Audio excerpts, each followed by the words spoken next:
भीमाशंकर ज्योतिर्लिंग। भीमाशंकर ज्योतिर्लिंग का नाम भीमाशंकर किस कारण से पड़ा, इस पर एक पौराणिक कथा प्रचलित है।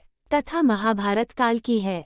महाभारत का युद्ध पांडवों और कौरवों के मध्य हुआ था। इस युद्ध ने भारत में बड़े महान वीरों की क्षति हुई थी। दोनों ही पक्षों से अनेक महावीरों और सैनिकों को युद्ध में अपनी जान देनी पड़ी थी। इस युद्ध में शामिल होने वाले दोनों पक्षों को गुरु द्रोणाचार्य से प्रशिक्षण प्राप्त हुआ था। कौरवों और पांडवों ने जिस स्थान पर दोनों को प्रशिक्षण देने का कार्य किया था, वह स्थान है आज उज्जनक के नाम से जाना जाता है। यहीं पर आज भगवान महादेव का भीमाशंकर विशाल ज्योतिर्लिंग है। कुछ लोग इस मंदिर को भीमाशंकर ज्योतिर्लिंग भी कहते हैं। भीमाशंकर ज्योतिर्लिंग कथा शिव पुराण अनुसार भीमाशंकर ज्योतिर्लिंग का वर्णन शिव पुराण में मिलता है। शिव पुराण में कहा गया है कि पुराने समय में भीम नाम का एक राक्षस था। वह राक्षस कुंभकर्ण का पुत्र था, परंतु उसका जन्म ठीक उसके पिता की मृत्यु के बाद हुआ था।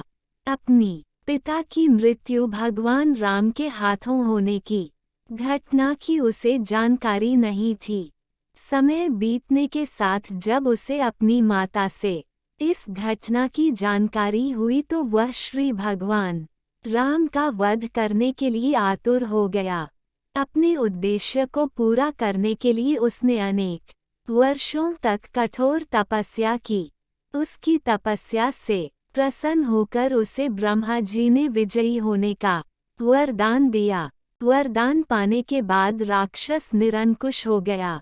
उससे मनुष्यों के साथ साथ देवी देवताओं भी भयभीत रहने लगे। धीरे धीरे सभी जगह उसके आतंक की चर्चा होने लगी।